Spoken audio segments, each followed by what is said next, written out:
చెప్పనివ్వు.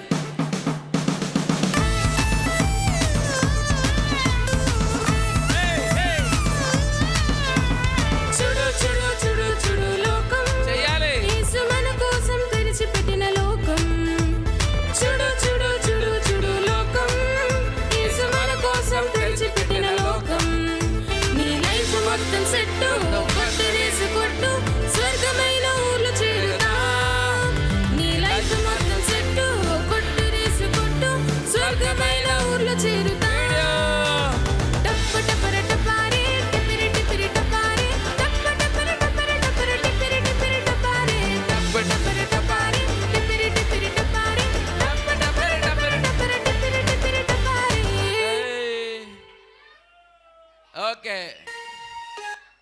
Okay, ఈ సమయాన్ని pastor గారు చెప్తున్నాం. మాకు ఈ యొక్క అవకాశం కలిగి చేసినటువంటి జ్యోతిబాబు అన్నయ్య వారి కుటుంబానికి మా యొక్క వందనాలు తెలియజేస్తాం.